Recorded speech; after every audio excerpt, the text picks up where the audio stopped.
Oh, this is that moment of truth where the internet wakes up, where I'm like, come on, internet, what are you doing? Are you waking up? It looks like up. It looks like YouTube is where's the Rockfin? Where's the Rockfin? Are you ready? No, Rockfin not awake. Not awake. Oh, wait, YouTube just it was pretty much a tie. Guys, it was pretty much a tie. It was so neck and neck. I mean, if you could see it, the way I was going between the platforms, Rockfin and YouTube tied today. Periscope always wins. Periscope is always first. I don't know why I did that goofy thing with my hand. What was that? I don't know what that was. What's up, everybody? Good afternoon. Good evening to all my evening time zoners, and good morning. If you're in a morning time zone like me, how was your coffee? How did you I had some granola this morning. I feel like I really accomplished everything when I eat breakfast because it's not something I usually do. Or if I do, it's like I just have a piece of fruit or a carrot or something. I'm like, this counts. Because I'm not a morning person. So if I actually legit really do it to it with breakfast, I feel, wow, look what I did. Huh? Like I feel like I should text my mom and be like, I'm a grown-up. Anyway, shout out to everyone who makes this show possible. Our friends at Indie Left. Indie Left is the only place to find all the articles and streamers and content that you know and love. They got a platform that they curate twice a day. So they curate all the news for you. To find out everything they got going on and to join their Discord community, check them out at independentleft.media. That's independentleft.media. And their theme song was made by yours truly. Also, I want to tell you about a special event coming up on May 22nd. That's coming up. I think that's this Saturday, actually. May 22nd, starting at 4 p.m. Eastern, 1 p.m. Pacific. The U.S. Solutions Summit is happening. And you can find out more about that at US Solutions with an S at the end, summit.com. That's USSolutionsSummit.com. It will be streamed live on KRTD Media's YouTube channel. That's KRTD Media and all the other socials associated with KRTD Media. I'll be there. Justin Jackson's going to be there. Graham Elwood's going to be there. The Convo Couch is going to be there. Hardlens Media is going to be there. Steph Semirano is going to be there. Jimmy Dore is going to be there. And it's a collection of panels talking about all the big problems in the world and, I guess, hopefully, some solutions. I'm looking forward to it. It's going to be a good time. Hope to see you there. Go to USSolutionsSummit.com to sign up for updates, and I hope to see you May 22nd. All right, without further ado, my guest today is one of my buddies at the farmer's market. You guys listen to me babble about how much I love my farmer's market. Well, one of the reasons is I see this guy every week, and he is also running for city council in my neighborhood. So we're going to talk about, first of all, his run for city council and also different ways that we could take back our community. And you can take notes on this and apply it to your community as well. His name is Christian L. Guzman. What's up, Christian? Hello. Hi, Ron. It's good to see you. I feel a little strange seeing you without my hat. Usually I have a hat on my head, so you're getting to see my hair for the first time. So bask in the glory. I think you're getting to see mine for the first time. Yeah. And right? We're unmasked. Yeah, I always have a hat and a mask on whenever I see you as well, because I always have my hat on at the farmer's market. And yeah, so this is our first time seeing each other's hair, except for on the internet. I mean, I was on your website, so I saw your hair there, but okay, good. That's important. Good hair is very important to a campaign, as you know. Yes, it really is. I mean, just look at our governor here in California. That is one thing that guy has. He does have good hair. But we're actually so Christian, I want to spend a lot of the show today talking about, the city council and why you're running and localism and stuff like that. But there is one story I want to share with you first that's applicable to this, and this is the Get Your News On with Ron portion of the show. Off mic, you and I have talked about municipal broadband. I mentioned how it's an issue that's very, very important to me. And I want to share this with you. This is some breaking news in California. Governor Newsom's budget proposes a historic investment in public fiber broadband. This is happening right now. This was actually updated today. This morning, California Governor Gavin Newsom announced his plans for the state's multi-billion-dollar surplus in federal recovery dollars, including a massive welcome $7 billion investment in public broadband infrastructure. It's a plan that would give California one of the largest public broadband fiber networks in the country. The proposal now heads to the legislature to be ratified by June 15th by a simple majority. And here's the details. Internet infrastructure shares many commonalities with public roads. So Governor Newsom's plan is for the state of California to build all that middle mile infrastructure, high-speed links that will bring future-proof capacity to the state's small, remote, rural communities, putting them on par with the state's large and prosperous cities. Laying fiber infrastructure like this brings terabits of broadband capacity to unserved and underserved communities in rural areas. Simultaneously, this plan dramatically lowers the cost to the communities themselves. To make local efforts economically viable, the governor's budget envisions a long-term financing program accessible. This is an interesting part right here. Accessible by any municipality, cooperative, or local nonprofit engaged in building local fiber infrastructure that connects to the state's open access network. In other words, we're going to be able to take control of our broadband infrastructure in our own communities. There's going to be a process to it, but we can do it in San Pedro or anywhere else. That's what that means. And this was written by the EFF. So this is some good news in a time where good news is few and far between. So if elected to city council, is this something you would pursue right in our neighborhood here in San Pedro? Oh, yes, most definitely. I think that this is important for many reasons, as mentioned in the article, but I was recently talking to someone who lives in Wilmington and advocates for Wilmington, which is a part of CD15. It's the neighborhood just to the northeast of San Pedro. And she was saying we need better infrastructure for the internet. We need better broadband and better Wi-Fi in order to attract more businesses and make it more equitable for people to get jobs, because oftentimes today you have to search on the internet to get a job or to get any other access to like the phone or a bank. So I think that this would be something I definitely would support. And the city actually, they do a legislative platform yearly and they send it off to the federal government and to the state government. So I would most definitely support this. And I think it would be good for San Pedro, Wilmington, and all the rest of the harbor area for sure. Well, I mean, we're definitely very underserved in all of the area, which is remarkable. I mean, Los Angeles is, one of the show business capitals of the world. And our infrastructure, because, it's common in most of the United States, our infrastructure is absolutely horrible. I mean, Cox is my provider. They're a fucking nightmare.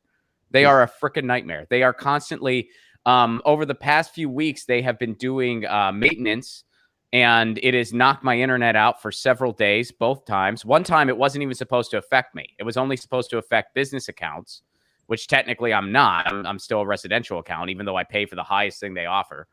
I mean, it's similar to healthcare in some ways. We pay more and get less than so many other countries. And it's because the big cable companies have an organized duopoly around our broadband infrastructure. It is beyond criminal what they're doing. It is absolutely criminal. And, this is a way to take the infrastructure back. And, I got to say, man, it's interesting. Gavin Newsom has been throwing a few crumbs lately. Not a lot, but he's been doing some things where, and this is one of those things where you kind of turn your head, you're like, that's a pretty good thing. He's doing something good in this case. And I can't help but think it's because he's feeling the heat of that whole recall thing. I don't know. What do you think? Yeah, I totally agree. Oftentimes, I sort of consider myself a little bit of a person enlightened by the inside of politics. And whenever I see an action like this, I wonder, is he being pragmatic or is he being genuine? And I think that you're right. It's probably at least magnified by the recall effort. I think he might have supported it, but I think the timing is really good for him because now he can send it to the state legislature, as it said in the article. And then if the legislature does not pass it, he can say, well, look, I'm the progressive champion here. Yeah. I don't know what happened in the legislature. we need to get this done. And so that would be a good thing for him to get onto the soapbox about if it didn't pass. Well, I think there's a certain pragmatic part too, because he's got to see. I mean, people are leaving California. That is happening. That being said, we still have, California is one of the most stable, not well, stable is not the right way to put it, but it's one of the most resilient, I guess is a better way to put it, housing markets in the world, really. I mean, because it's like it's California, it's still incredibly desirable.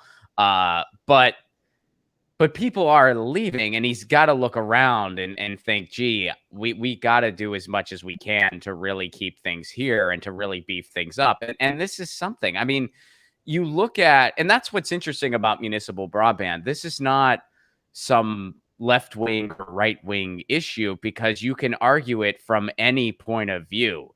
If you are a hyper-conservative person who, like totes the Bible of Ayn Rand or whatever, you still should be in favor of municipal broadband, because guess what? You love competition, right? This is called competition. That's exactly what this is. And also, it's good for business. It incentivizes businesses to come here. You offer the best broadband, businesses are going to want to come here.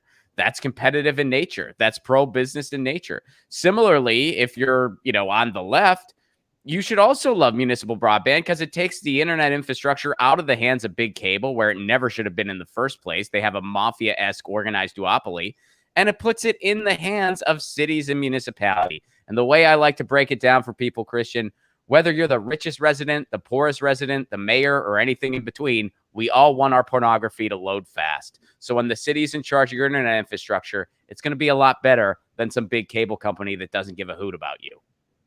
Yes, we need a combination of pornography and Postmates delivery of fried chicken. That is my primary campaign message now. So thank you, Ron.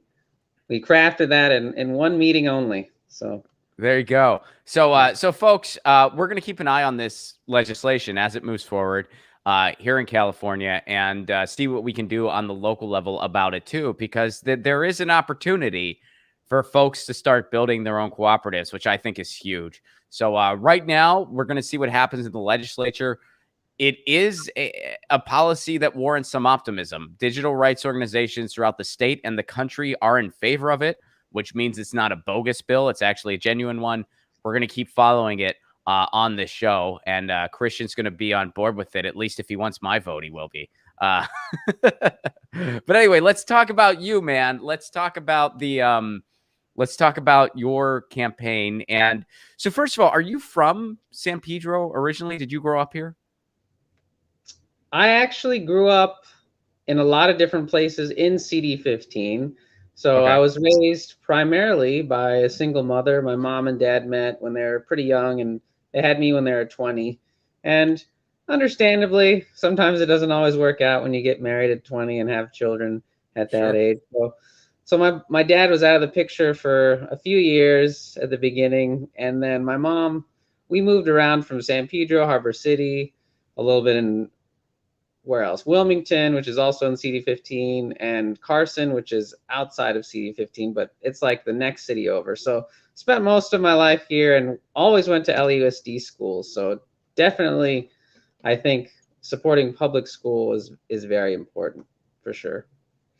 And you have a lot of, like, you have a long background as an organizer and an activist. Is this, and you're president of one of the neighborhood councils, correct?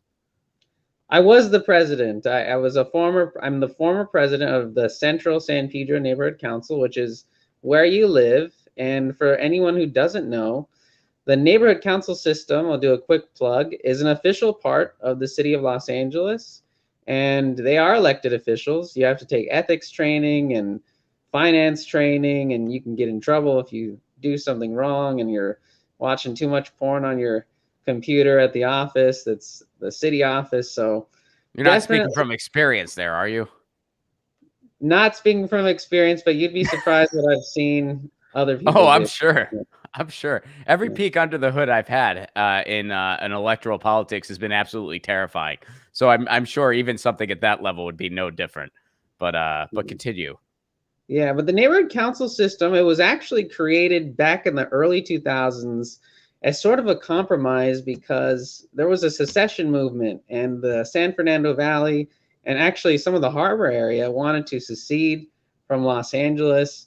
And there was a big push to find something that we could do to keep those neighborhoods in the city. And there was a ballot initiative, and eventually they created the neighborhood council system so that there could be some sort of grassroots infrastructure for people like me who want to advocate for our local communities. But then also, to be honest, it's a place where angry, oftentimes older seniors go and they have their soapbox at the neighborhood council. So it requires a lot of discipline to have an effective neighborhood council.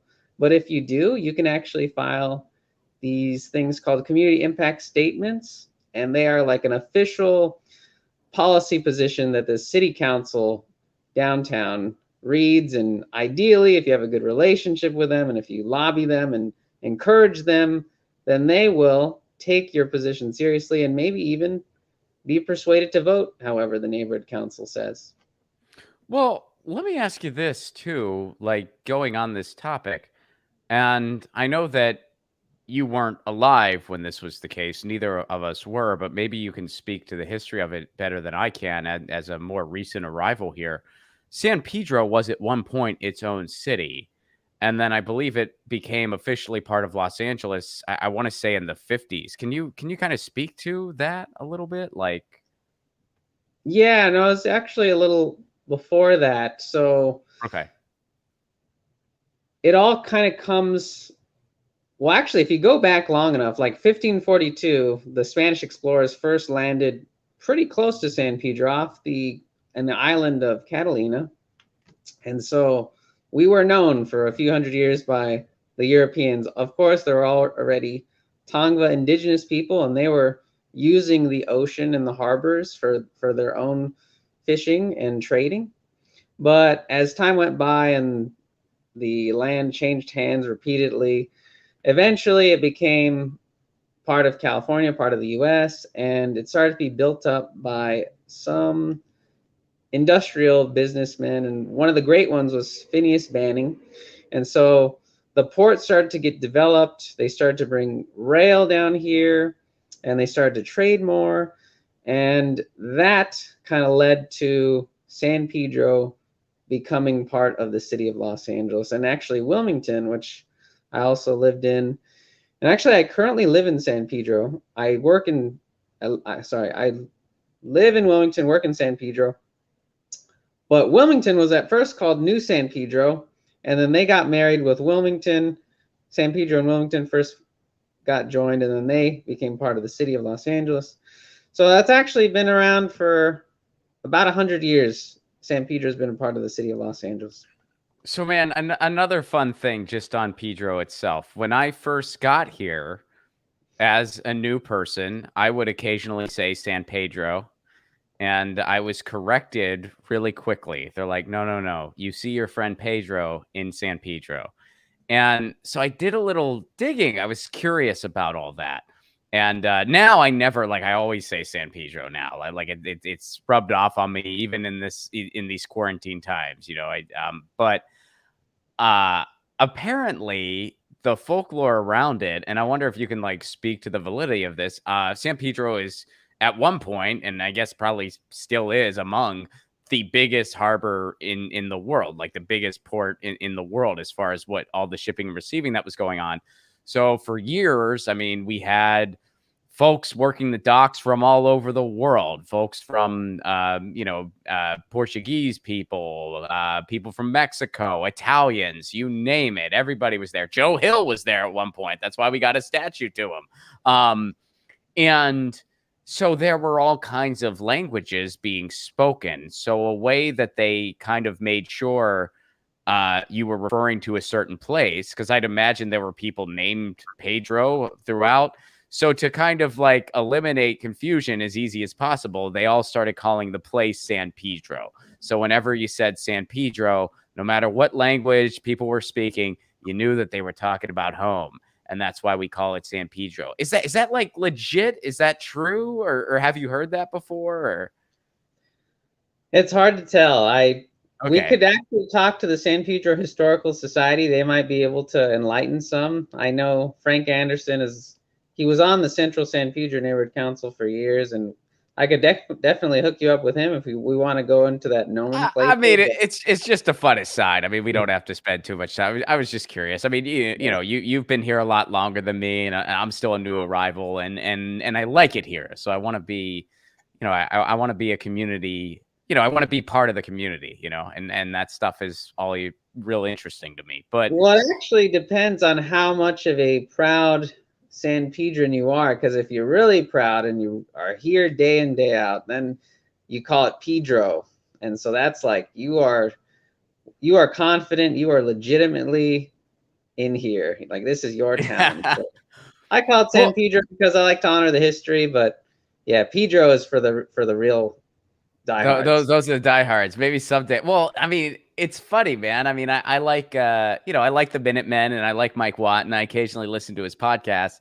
And I know he's always been like the big, Pedro Pride guy for years and years and years. That's why, like, when I first moved to Los Angeles, I was curious to go see San Pedro, and it was because of that guy. And on his podcast, he's like almost militant when he's like the Watt from Pedro, like he almost yells it at you. And I didn't really know, and now I know why. It's because like people will say San Pedro every day and stuff like that, and he's like, "No, man, it's Pedro," and it's like, and I don't know, I just find it cool, and now I can like relate to it on a different level, living here as well. But, so what made you decide to run for city council? Sure, I've actually you may know Joe Buscemi is the current council person, and he's running for mayor. And I haven't been a fan of his, to be honest. I haven't been a fan of the policies that he has supported over the years. And I often wondered, man, I think someone more progressive needs to get in there. And I've always been a fan of progressives like Bernie Sanders or Elizabeth Warren, and then on the local level, like Mark Ridley Thomas and even Janice Hahn, who's the supervisor. And I thought, let me get involved with the community. Let me see if I actually resonate with some people, and if I think that this is for me. Because it's not for everyone. Politics is kind of a strange business, and you have to be talented in different ways, oftentimes conflicting ways even. But because of my love of the community and because I think that we need to be more sustainable and support jobs in the long term and make sure that they pay better wages, and because the housing system is so expensive, those are the primary catalysts, because I think no one else in the race will be able to take those things holistically and do it for the people and work with the community and form coalitions, because the only way to get things done and to get it done so that it's good for the long term is to form coalitions with people. And that's what I'd like to do, and that's what I have done in the past with the neighborhood councils or even working on environmental issues. So that's the short version. No, I hear you, man. I mean, I don't share your enthusiasm for everything you mentioned, in particular Liz Warren. I'm not a fan of hers, but I'm curious. Oh, and I also wanted to comment for anyone who's not in the know, Joe Buscano is a cop. He is a cop. He is in favor of all the sweeps that are going on in San Pedro that brutalize the houseless community. And he is pretty freaking awful. And he is going to run for mayor, which, holy shit, man. If our only options are Joey Buckets, which is what I call him, or Eric Garcetti. I mean, first of all, I'm not going to vote for either one of them. I'll leave it blank. But wow, what a dumpster fire! I mean, there's got to be somebody. What a dumpster fire of options for a city like Los Angeles. I mean, that is absolutely putrid. Because Garcetti is maybe the worst mayor in the country. I mean, he's in the running, and I think Joey Buckets could potentially be a step backwards somehow. But anyway, so good news though, he's getting out of Pedro. And now we got you, and we got Brian Odega, who's also a friend of the show. He's been on the show before. And then we got the cop attorney guy who's running. And those are the only three I know of. Do you know of anyone else? Yeah, there are actually several who have officially filed. Oh, really? Okay. There are more that want to file. So it's going to be a big race. So that's why I'm glad that Bryant and myself, we already have websites going. We have our donation platform going. And I got to tell you that I attended a candidate training seminar this weekend, and Bryant was there, and it really enlightened us because they were saying, unfortunately, that money is a key thing, and we need to get on the phone and start fundraising, which I think that's is the reality. Yeah, I mean, yeah, that is it's the reality. I mean, I was ready to get out and knock on doors and tell them about the platform, and I still will do that, of course, but Sure. got to raise some funds, I guess.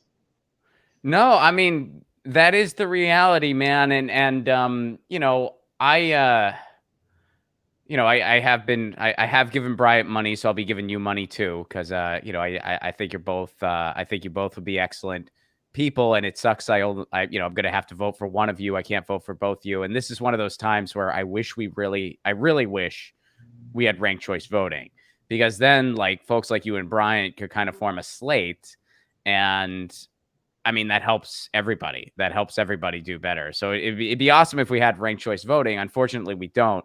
But yeah, right now I know of you, I know of Bryant, and then I know of the cop attorney, and that guy I can guarantee has a lot more money than both of you.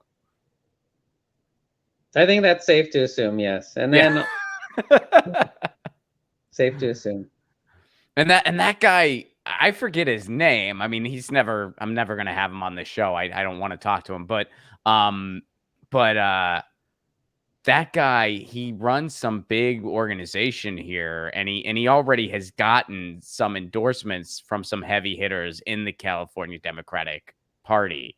So yeah, that's gonna, and I know that the city council is a nonpartisan office, right? Like that's not a partisan office. That's correct. It is nonpartisan. So it's when we are on the ballot, then there will be no D or an R or a G or a Party for Socialism and Liberation. None of that, unfortunately. But yeah, I think it's fortunate, actually. I think it's great. Yeah, Tim McCosker, and he helped out with Altasea, which is I think they call it blue tech. So they foster new technology with regard to the ocean. So it's actually interesting. I've met him. I would consider him an acquaintance, but for sure, Bryant and myself are much more progressive, much more tuned in with the needs of the community, because we really are a diverse community. We're a working class community, and we need to listen to them and form coalitions with the environmental movement and the labor movement and the movement to protect civil rights and civil liberties. I mean, nowadays, I think that freedom of speech is, honestly, it's a little bit under attack, and I want to make sure that we protect freedom of speech as well.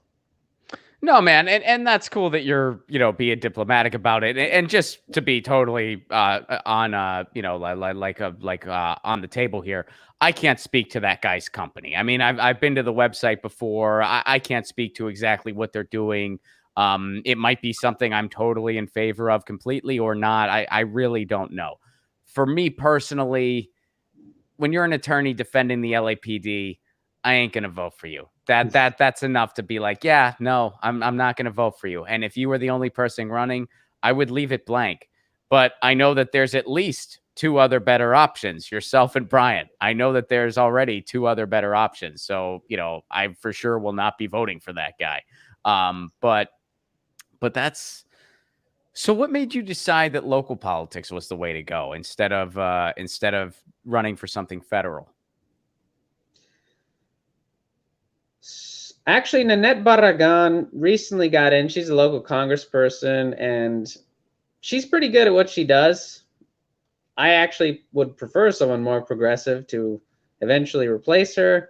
But because she's so new, and because she seems like she's on top of the town halls and she's definitely listening to the community, I thought that the city it's a better option, because first of all, I love Los Angeles. I think Los Angeles is an amazing city. I've traveled to Hawaii and I've been to different places around the country. I've been to New York, and I think, man, Los Angeles has pretty much everything. It has almost all the languages, almost all the food, a lot of different climates. If you want to go up to the mountains, you can go up to the mountains. San Pedro obviously has amazing views, and I'd love to stay here and I'd love to represent the people here. And so that's the main reason for local politics. And then also, a lot of times the progressives, they get the most notoriety in the national stage, and I think it's really time for progressives to get in to the local politics and even the commissions or the local school boards. So we really have to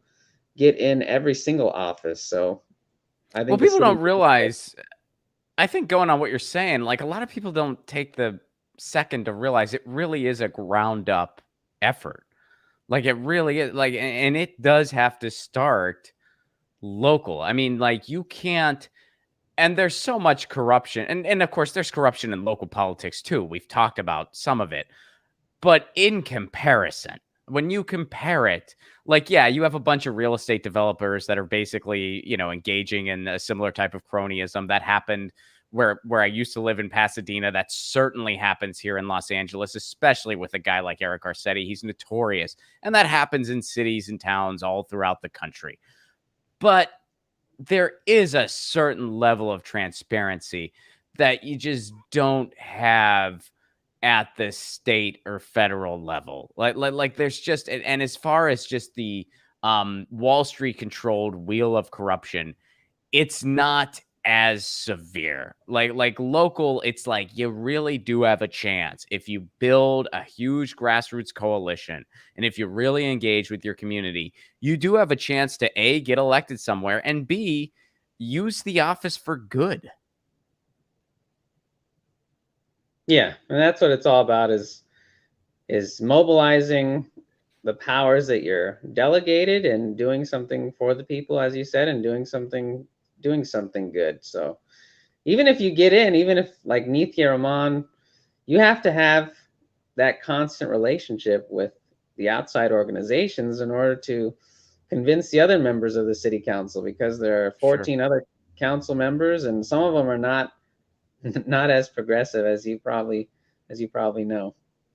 Sure. Well, so let's get specific to your campaign. What are your top 3 issues that would be like I mean, I know there's more than 3, but just for summary's sake, what are your big 3 that you would really harp on, should you get elected? And don't say municipal broadband just because I'm here, what we talked about earlier. I'll know you're bullshitting me. But what are your top 3? Well, actually, it kind of works into the second one. So my motto is jobs, justice, and housing. Let's get it right. So for Right on. sure, I believe that we all need jobs with living wages. There are so many jobs that people have in Wilmington and San Pedro, and they are just not cutting it. They're not able to pay for the living expenses. They're not able to pay for the housing expenses, and they have to get a second job or a third job, or they have to live with like 3 or 4 people in a 1-bedroom. So for sure, jobs. And I think that ties in nicely with housing, because obviously housing it's very expensive. I actually live in a studio, and I have lived in other studios, and it's like over $1,000 a month, and the space of it is like some people's closets. If I go to my grandparents' closet, they live in a pretty big house. I'm like, wow, I could probably just live here. I'm used to this. Why don't you, man? Are they nearby? They are nearby, and I actually grew up in part with them, but they live in Carson, so I'm a Los Angeles guy now, and very proud to be. But then, so housing also ties in the homelessness situation. I mean, there's no excuse for letting 40,000 of our neighbors live on the streets. It's absolutely terrible. And it's terrible for ethical reasons. And hey, it's terrible for economic reasons. So if we leave them out there, it's causing more financial stress on the city because of the sanitation and the emergency room expenses. So it's actually more ethical. It's the right thing to do, and it's the cheaper thing to do to house these people. So definitely housing for all. And then justice is that middle one that I said earlier, and that ties into the municipal broadband. Everyone should have access to that. Everyone has access to the sidewalk. Everyone has access to the roads. And sure, broadband, you need that nowadays to be able to get a job and to be able to study and be able to make your life better than it currently is and to make a better life for your family. And obviously the justice is also for the police brutality and the police murders that we've seen. It's absolutely atrocious, and we need to bring some real justice to the community and hold everyone accountable to the law, because if we don't, the laws mean nothing. And if the laws mean nothing, then we're looking at a different system than democracy. Well, and we don't have democracy, but yeah, I hear what you're saying. Yeah, I mean, I like how you connect all those issues because the connections are very clear. Like when you connect police brutality to houselessness, Los Angeles spends about $30 million a year on these sweeps.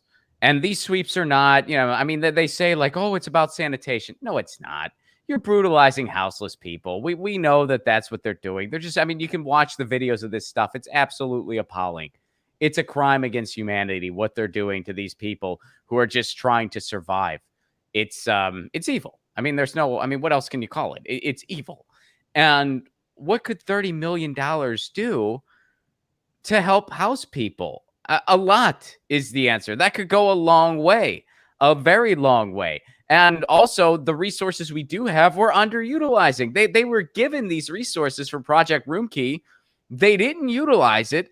And the mayor just ducks the question. What did they do with those resources? What did they do with that money?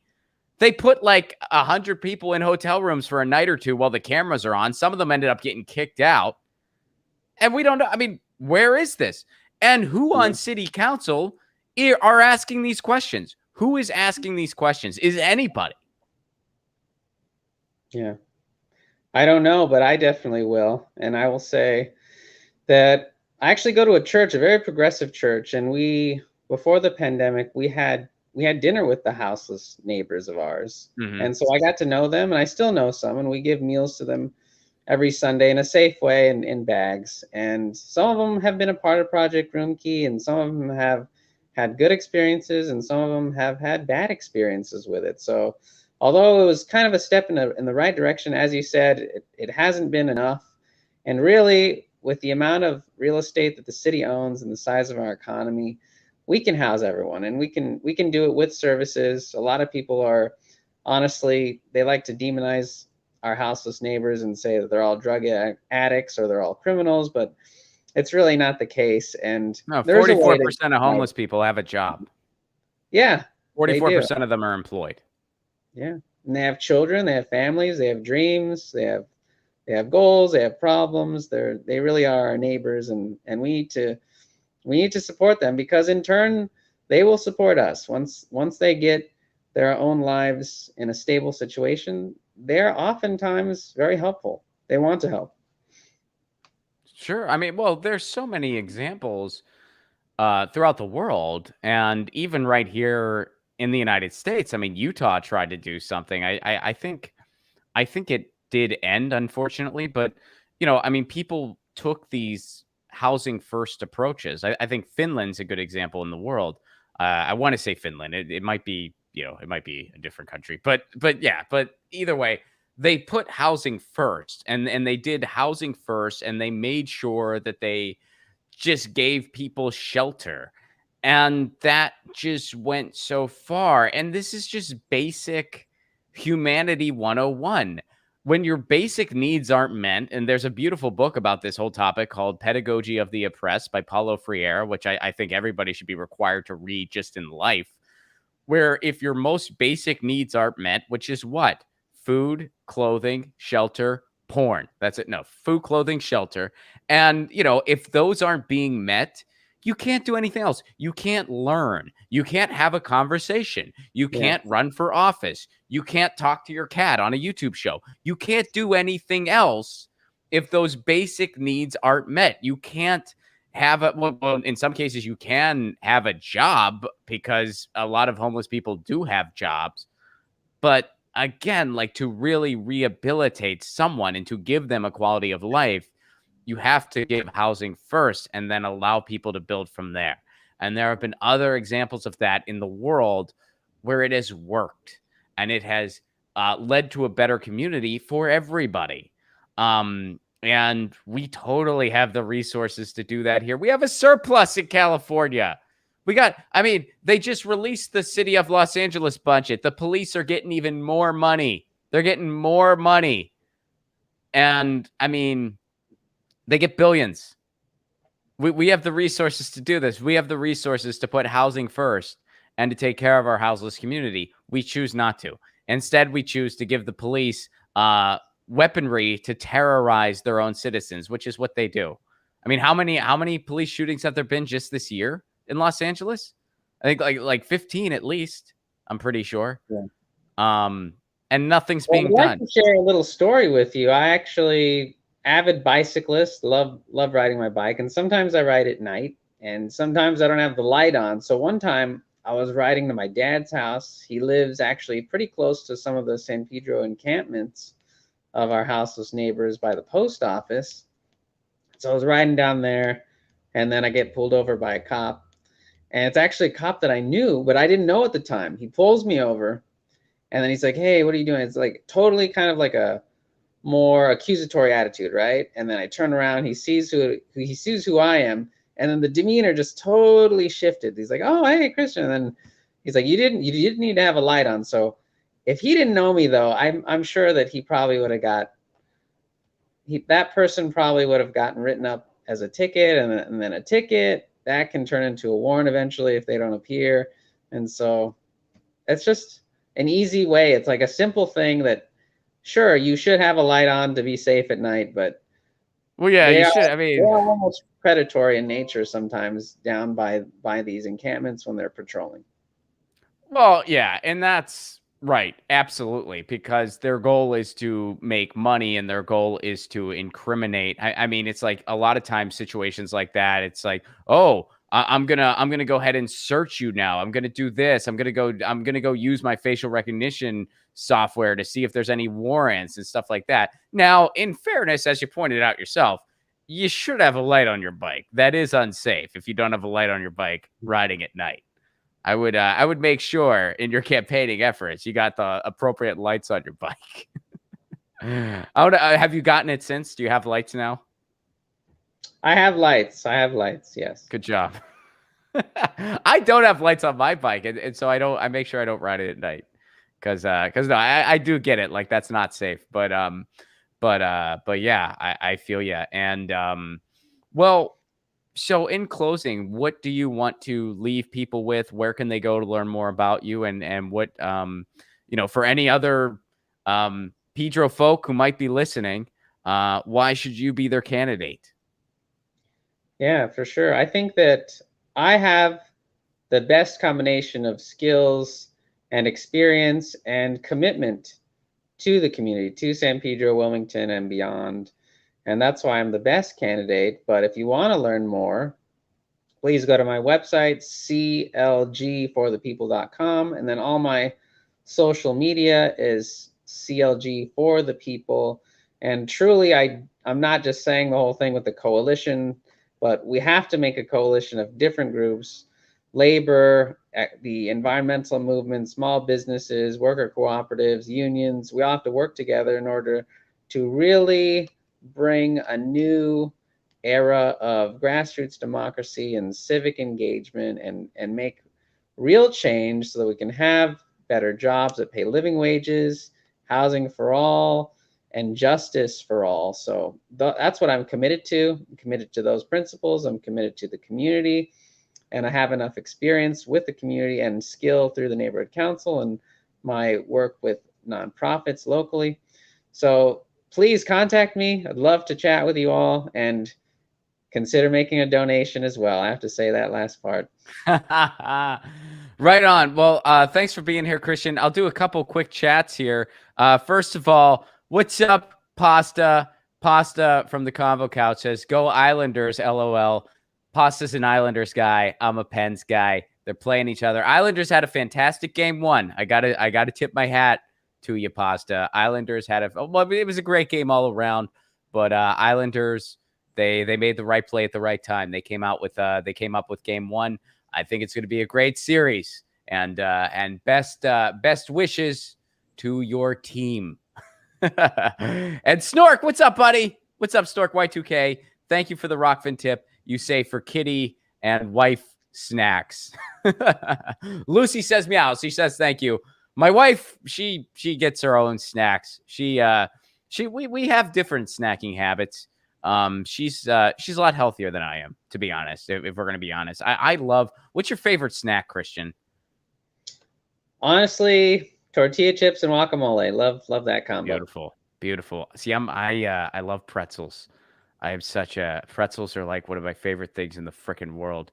And I really I have a hard time taking them away. If I'm just sitting watching TV or something, eating pretzels, I'll just, it gets bad. And I think they're a very dynamic snack, and I could make this. I love corn chips and guacamole. I'm more of a salsa guy than a guacamole guy. Okay. I'm more, and I know that's very not Californian of me, but I will say, I kind of feel like sometimes California overdoes the avocado. I know I need to be careful where I say that. I could be banished for such a thing. It's like if I lived in Nashville and said, you know what, sometimes you need more than just an acoustic guitar and the truth. It'd be like saying that in Nashville, But I don't know, man. I like avocado. I really do. But sometimes when I order a sandwich, I'm just like, I didn't order an avocado sandwich. What is this? I ordered, what I mean?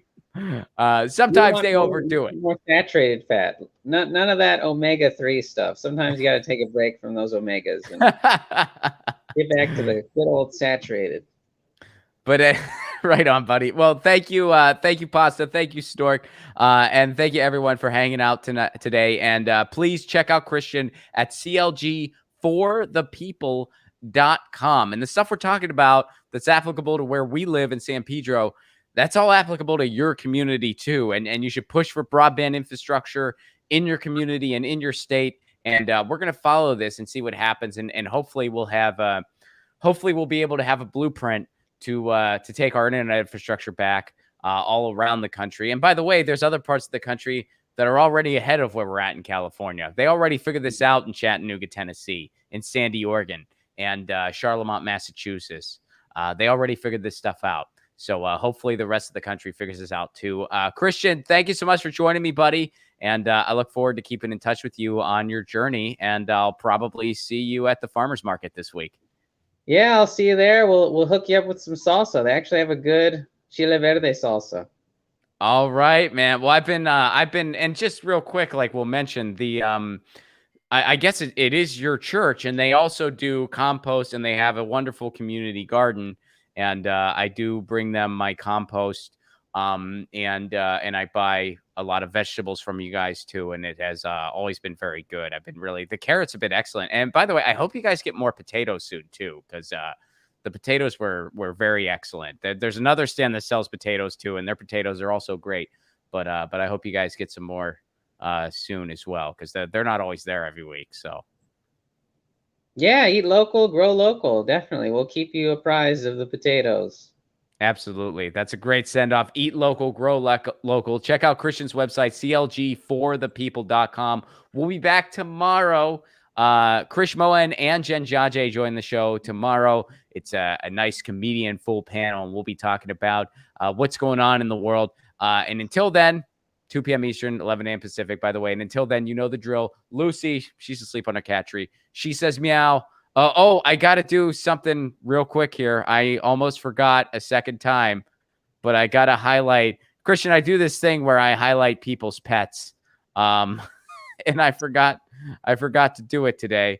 I almost forgot. I'm going to get you some catnip. We have catnip too, man. I'm going to get you some. You guys sell catnip? We don't really sell it because we don't get that much of it, but I'll get you some. When it's ready, I'll get you some. Oh, well, yeah, man. That's how do you grow it exactly? It's kind of an herb. It's similar to mint. You just put it in the dirt and give it some nutrients every now and then. It'll grow for you. Interesting. Oh, look at this. Double clutch Double Clutch Racing, what's up? Cynics, look at this beautiful cat. And Puma. Let me go ahead and give you a like for Cynics and Puma. Oh, they are beautiful. Look at that. Well, Cynics says meow, and Puma says meow, and Lucy says meow, and she says hello to Cynics and Puma, and I say peace, and Christian says peace. Check out Christian's website, and we'll see you tomorrow. Peace.